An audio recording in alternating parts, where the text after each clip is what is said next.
साहेब, तुम्ही मोबाईल घेऊन आत जाऊ शकत नाही. परीक्षा केंद्रात जाताना हातात मोबाईल पाहून थेट आयुक्तांनाच रोखलं. पण मग असं.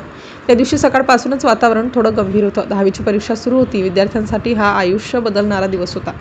शाळेच्या परिसरात पोलिसांचा कडक बंदोबस्त होता. कुठलाही गैरप्रकार होऊ नये म्हणून प्रत्येकावर लक्ष ठेवलं जात होतं. शाळेच्या गेटवर प्रवेश करणाऱ्या प्रत्येकाची काटेकोर तपासणी सुरू होती. शिक्षक, कर्मचारी, पालक कोणालाही नियमांपासून सूट नव्हती. सर्वजण शांतपणे नियम पाळत होते. वातावरणात तणाव होता, पण शिस्तही तितकीच दिसत होती.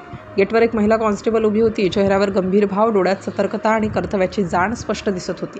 तिच्याकडे येणाऱ्या प्रत्येक व्यक्तीकडे ती बारकाईने पाहत होती. तेवढ्यात अचानक गेटसमोर काही हालचाल सुरू झाली.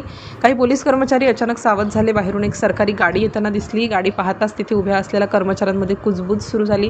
गाडी थांबली, दरवाजा उघडला आणि गाडीतून एक वरिष्ठ अधिकारी खाली उतरले. त्यांना पाहताच सर्वजण सावध झाले. काहींनी लगेच सलाम ठोकला. वातावरणात अचानक गंभीरपणा वाढला. हे अधिकारी स्वतः तपासणीसाठी आले होते. त्यांच्या उपस्थितीमुळे सगळे कर्मचारी अधिक सतर्क झाले. ते शांतपणे गेटकडे चालत होते. त्यांच्या हातात मोबाईल होता. ते थेट आत जाणार होते.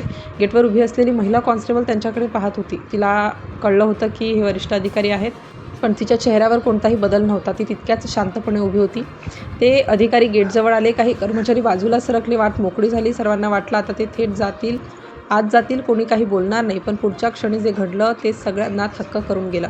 पहिला कॉन्स्टेबलने हात पुढे केला आणि त्यांना थांबवलं. क्षणभर सगळे स्तब्ध झाले. काहींना विश्वासच बसत नव्हता. इतक्या वरिष्ठ अधिकाऱ्यांना थेट अडवलं गेलं होतं. ती शांतपणे म्हणाली, साहेब, तुम्ही मोबाईल घेऊन आत जाऊ शकत नाही. हे शब्द ऐकताच आसपास उभे असलेले कर्मचारी एकमेकांकडे पाहू लागले. वातावरणात तणाव निर्माण झाला. कोणीतरी काही बोलणार का अशी सगळ्यांची नजर होती. त्या अधिकाऱ्यांनी काही क्षण तिच्याकडे पाहिलं. ती मात्र शांतपणे उभी होती. तिच्या चेहऱ्यावर भीती नव्हती, फक्त कर्तव्य दिसत होतं. त्या क्षणी काही सेकंद जणू थांबले होते. कोणी बोलत नव्हतं. सगळे फक्त काय होणार याची वाट पाहत होते. काहींना वाटलं आता तिच्यावर कारवाई होईल. काहींनी श्वास रोखून धरला. वातावरणात पुन्हा शांतता पसरली. पण पुढच्याच क्षणी जे घडलं ते पाहून सगळेच थक्क झाले.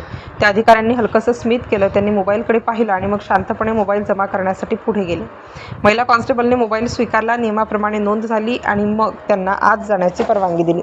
सगळ्यांच्या चेहऱ्यावर आश्चर्य स्पष्ट दिसत होतं. कोणालाही अपेक्षा नव्हती की गोष्ट इतक्या शांतपणे संपेल.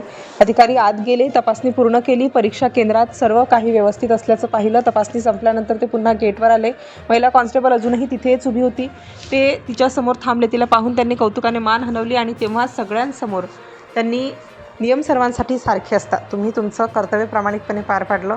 तेवढंच नाही तर त्यांनी तिच्या धाडसाचं कौतुक करत तिला 500 रुपयांचं रोख बक्षीस दिलं. तेव्हा सगळ्यांनी टाळ्यांचा कडकडाट केला. त्या महिला कॉन्स्टेबलच्या चेहऱ्यावर समाधान स्पष्ट दिसत होतं. आणि तेव्हा समोर आलं हे वरिष्ठ अधिकारी म्हणजे पोलीस आयुक्त DS चव्हाण होते. आणि त्यांना रोखणाऱ्या महिला कॉन्स्टेबलचं नाव होतं कल्पना हेना.